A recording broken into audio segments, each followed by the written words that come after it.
3811. Bernie Sanders calls Trump a racist and a sexist. Bernie Sanders is a Marxist, and I seem to recall there was all bunch of complaints about sexual harassment on his campaign.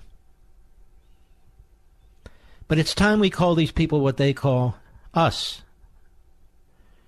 It's Bernie Sanders who is a racist. It's Bernie Sanders who is a sexist. It's Bernie Sanders who lines up with the anti-Semites. It's Bernie Sanders who's the bigot.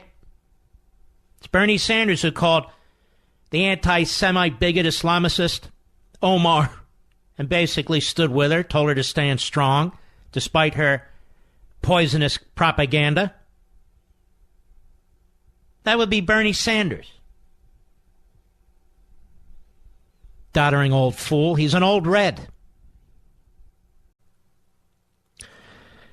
And I want to show you who these people really are.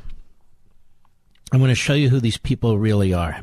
I want to salute CNS, which originally found most of these clips, the Reagan Battalion, which has newly made them, reminded us of them. And this involves Bernie Sanders. He's not talking about Denmark and Sweden, and no.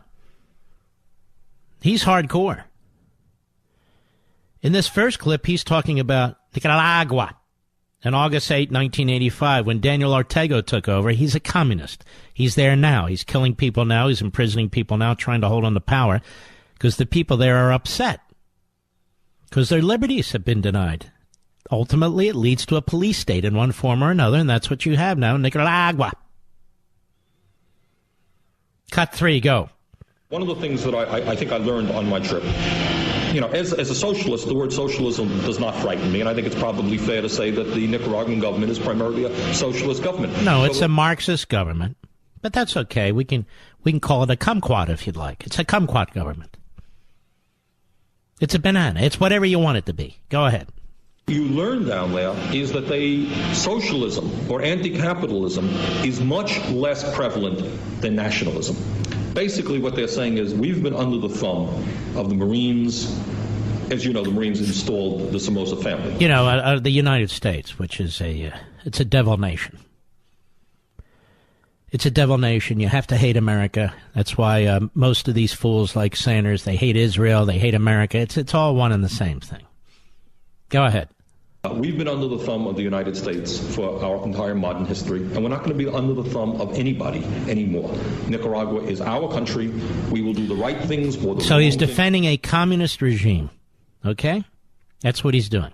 Let's just be clear. As much as he trashes America, he's defending a communist regime. Go ahead.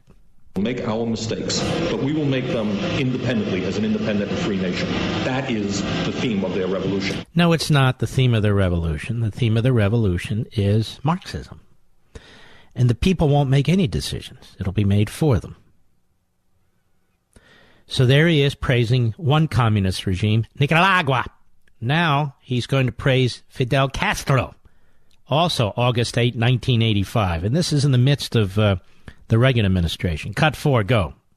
You may recall way back in, when was it, 1961, they invaded Cuba. And everybody was... Now, let's just say they. I guess he means us. And, of course, they invaded Cuba. What he doesn't mention, he wouldn't, is that John Kennedy pulled the air cover from the they. Many of them were Cubans who had escaped Castro's tyranny. And they rushed the beaches. This had been organized under Eisenhower originally. And Kennedy, at the last minute, pulls the air cover. So they get slaughtered right on the beach. But anyway, go ahead. You may recall way back in, when was it, 1961, they invaded Cuba. And everybody was totally convinced that Castro was the worst guy in the world. That all the Cuban people were going to rise up in rebellion against Fidel Castro. How do the people in Cuba rise up? Under a police state.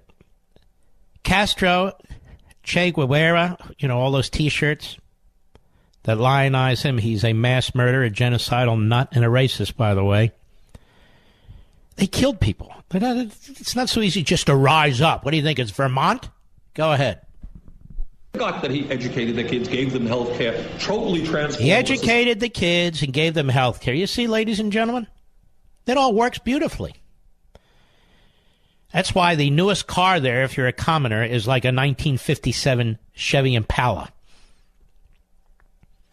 And they don't have toilet paper in most of their hospitals. And that's why when Fidel needed a heart procedure, stomach procedure, ass procedure, whatever it was, he didn't get it in Cuba. He got it somewhere else. So when you're Bernie Sanders, you have to lie about the conditions. You have to defend the indefensible, because that is his ideology. And it's amazing how he doesn't point to Nicaragua or Cuba today. Scandinavia. Look over there. Scandinavia. Go ahead. But just because Ronald Reagan dislikes these people does not mean to say that the people in their own nations feel the same way. Ronald Reagan dislikes these people. As I recall, Eisenhower did, Kennedy did, Johnson did, Nixon did, Ford did, Carter did, Reagan did. Wasn't just Reagan, you know. No, it wasn't just Reagan, you know. So that's two. And let's see. We don't want number 5. Bernie Sanders. There's so much Bernie Sanders audio on the internet, isn't there, Mr. Producer? That there is. Old Bernie, an old red, an old Soviet-style hack, gets elected from Vermont and has this big following. It just shows you how brilliant the framers of our Constitution were. They didn't create a Constitution for a mob. They didn't create pure democracy. They didn't create, sorry, Tucker, national populism. They created a republic with limited authority, including limited authority to get involved in the economy. Limited authority. Well, Bernie Sanders believes in national populism the old-fashioned way, the communist way. And I'm sick and tired of pretending that he's a democratic socialist. Let's call him the Marxist that he is. He's a Marxist. And the Marxists fight over whoever. Well, is he a Leninist? Is he a Trotskyite? Is he a Maoist? What is he? Who cares? He's a Marxist. Here he is in 1985, in the middle of Ronald Reagan's presidency. Hat Tip, a great website, Washington Free Beacon, cut one, go. You know, it's funny, sometimes American journalists talk about how bad a country is because people are lining up for food. That's a good thing. In other countries, people don't line up for food. The rich get the food and the poor starve to death. Just listen to how bizarre, stupid, maniacal this guy is. It's a good thing that the people are lining up for food. In other countries, the rich get the food and the poor starve to death. Not in America. Not in America. I'm not going to do it again. Walk into your supermarket or walk into your local grocery store.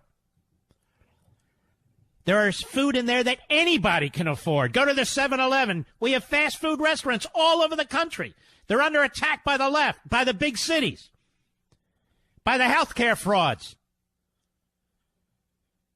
We have more fast food restaurants that offer more variety than most countries put together.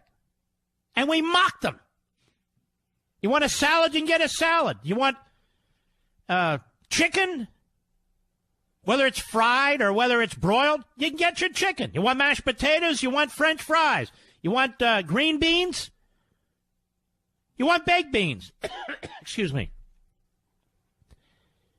You just drive up and get it.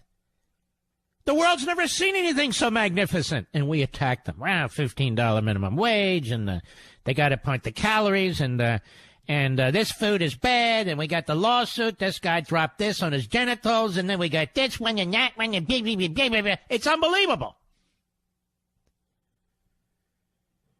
Everybody does. It's not rich get the food and the poor starve to death. It's good that people have to line up for food. Listen to him. Listen to him. That's the real him. He's become more polished, believe it or not. He knows how to play the American media, and they love being played by him. He knows how to play your children and your grandchildren. He is a hard, red Marxist. That's what he is. And then he lies. Like he's on CBS this morning. Cut 2, go. But let me ask you on your Medicare for All. You have talked about the fact that polls show 70% are in favor of Medicare for All. But that number drops to 37 if somebody hears private insurance is going to go away. Oh, yes. Well, then I'll fix it. Of course you get to keep your doctor. Listen to this. Go ahead. Which is what your plan offers. So I guess my question is, you're offering something that the polling shows people can get very spooked very quickly about. No, well, but that's because we're going to be taking on the insurance companies and the drug companies. Yes, take on the insurance companies and the drug companies. Destroy them. Destroy them. Pervert their mission, then destroy them. Ladies and gentlemen, how the hell did we get insurance companies? There was a need and they filled it. How the hell did we get drug companies? There was a need and we filled it. Okay, I'll be the one who says it. We should thank God every day that we have these companies. Yes, I said it. Every day. Because in only the most destitute countries, they don't have these companies. Look at the insurance companies this way. They're basically controlled by the feds and the state.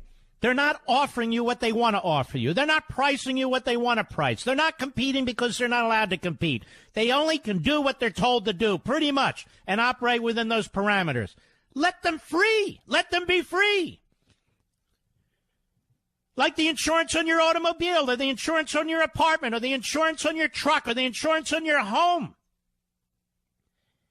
It might be high, but it's not unaffordable. Because the government doesn't control it. You've got all kinds of choices, all kinds of insurance, all kinds of insurance companies, all kinds of coverage. If it's good enough for an inanimate object like your car, it ought to be good enough for you and your family. Human beings. Human beings. But he has to create enemies like Saul Alinsky, like Marx. These are the enemies who are ripping you off. Never the government. Government's never ripping you off. It's the private sector. Good thing these lines we have here to line up for food. It's a good thing. Go ahead. A lot of money distorting what we believe in. For example, they're going to say, people, you're going to lose your current health insurance and employment. Yeah, but you're going to have the same exact doctor. You're going to have more freedom of choice under our proposal. No, you're not. He has no way of knowing you're going to have the same exact doctor. As a matter of fact, our experience with Obamacare is you're not. Our experience with the VA is you don't get to choose. And doctors are going to be pushed out. So he's a liar. Go ahead. Have under the current proposals. So there's a lot of misinformation. Not a lot of misinformation, unless it's being spewed out of your big mouth. He's been wrong his entire life about everything. Everything. And yet, look at the political children of this guy running for president. They all want to be Bernie Sanders.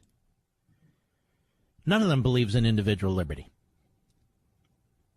None of them. Go ahead.